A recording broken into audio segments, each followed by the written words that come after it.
News. Tomorrow is the last day in November. Professor Oyewale, who is a virologist and former vice-chancellor at Redeemers University in Ede, spoke to the morning show crew about Western nations banning flights from southern African countries over the emergence of the Omicron COVID-19 variant. This is what he said about the impact of the variant on December festivities in Africa's largest economy. By the grace of God, there will be many Christmases. Many people missed many things last year. So the world has not stopped.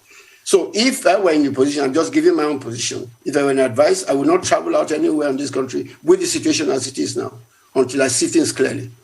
But unfortunately, we're going to have an influx of people coming in December, and we're going to have them, our borders and port of entry, not doing the right thing. Many people escaping. People who should be in self-isolation will not be in self-isolation. People who should go back for testing will not go for testing. All those are things we know about our country. So let's stop pretending. So if I had the power, I would say stop everybody from coming for this period at least. It's a temporary thing. It's not a forever ban. Very frank assessment there from Professor Oyewale on the morning show. We have Omotola Abimbola, who's an investment analyst with Chapel Hill Denham, joining us now to discuss further. Omotola, good morning to you. Thanks for joining us.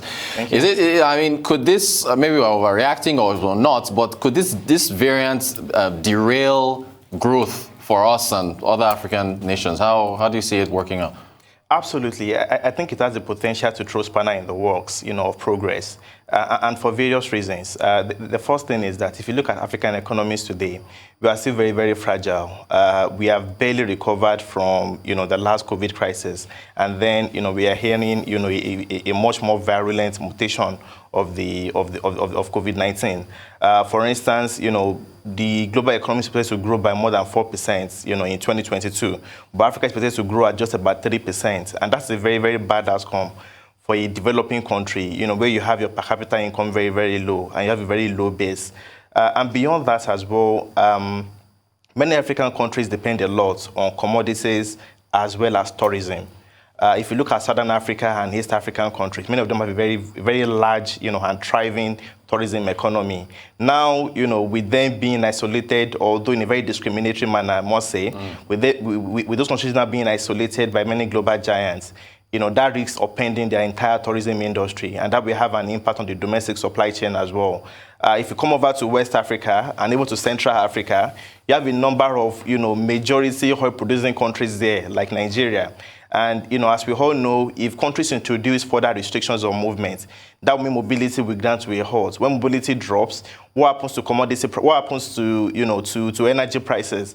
They have to sink. So if we see, further restrictions being imposed, particularly within countries, that could have a negative, impact, a further negative impact, because we already saw an impact initially on Friday, on crude oil prices, and that would have, a secondary impact on many African nations. The third thing I must say is that, many African countries do not have the fiscal space nor the resources to actually respond to this crisis in a very, very effective manner, such that they can prevent the worst, from happening to their households and their businesses as well. If you look at, many countries in Europe and the USA that recovered, much more faster from the COVID crisis, because their governments opened the checkbooks and they supported businesses and consumers as well, and their monetary policy authorities embarked on a very, very aggressive form of, accommodative monetary policy. Here, we do not have that luxury. So in the event, I pray we do not have, that scenario that, the global economy goes into a much more harder lockdown, then it could have a very, very catastrophic impact, on African countries. But there's a silver lining, though, I must say, because if you look at news, coming out, from market earlier this morning, they do suggest that, the latest strain, of the virus is perhaps, the symptoms are not as severe, as the earlier strains, although they tend to spread much more faster. So if we do not have, a very, very severe symptom, then there's a possibility that we might not go into, a very hard lockdown. And that might prevent, the, African countries from witnessing the worst case scenario.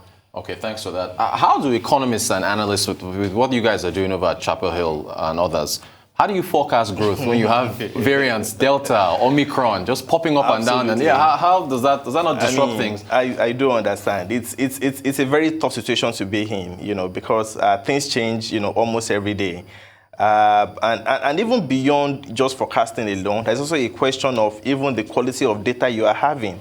So because data are estimates that are generated through surveys by different statistical agencies. So the question also arises as to what is the quality of those surveys in a period that is quite different from what we are used to.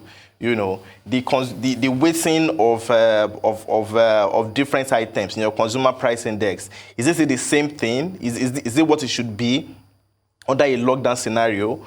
Are you collecting the data appropriately? So there are even questions regarding the quality of data we are having, and even how to interpret the data. Should you use seasonality to look at data? When you have a very unique seasonality pattern because of lockdown restrictions, etc. So it's a very major issue. But one thing that analysts now do is that they try to use a scenario-based forecast. So you present maybe 2 or 3 different scenarios and say, okay, assuming that we do not have, a very hard lockdown, or we do not have the introduction of restrictions, for instance, the economy will grow at this particular pace, assuming that, things continue to improve, as we had it before we had the Omicron variants come into place. This is how the economy should grow. So scenario-based forecast, I believe, is a very, very excellent tool for analysts, these days to be able to make projections and provide some sort of guidance for businesses into the next year. Professor Oyewale he said nobody should come into Nigeria in December. How do you see the December festivities? If you throw in inflation, cooking gas prices, all these variables, how do you see it? It's a tough time for consumers. So although I do believe that the possibility of having a very hard lockdown like we had last year, I think the chances are much more slimmer compared to last year for a number of reasons.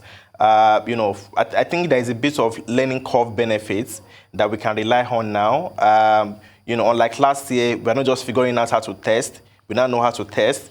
Unlike last year, we now know how to look for vaccines that can effectively, protect against this virus. And now I even hear that Moderna, they've announced that, as early as January, they could possibly have a vaccine that can effectively target that particular virus strain. So that's positive. So the possibility of a hard lockdown is limited. And then even if you consider the enormous cost that it involves for you to put your entire economy into a hard lockdown. So and even beyond these factors, one thing we also have to note is that there's a lot of compliance fatigue also happening. So, many individuals, they saw their hard lockdown last year and they just want to go out and spend and jolly. So maybe in terms of quantifying the impact on the economy, particularly as we enter the festivities, it might not be as bad as being envisaged. But I think the advice for any individual, is of course to take up precautions. So go out with your mask, and don't go into large crowds whenever possible. But that's an advice. But the reality, is that due to compliance fatigue, there's a very healthy chance that we might not see a significant blowback in terms of the economy as we enter the festivities. Finally, Omotola, just 30 seconds if you can. As we're going into 2020, is this our new normal? Is this what we're going to economies are going to have to deal with going forward, where COVID is the determinant of whether an economy has a boom or bust? I wish I can give you an answer to that. It's quite uncertain, but I think one thing we also have to notice is that the capacity of humans to actually overcome any challenges is being tested already, and if we have further miracle in terms of vaccine, I think the economy might turn out better than anticipated. Omotola Abimbola, investment analyst, Chapel Hill Denham. Thank you so much for joining us. Appreciate your insight.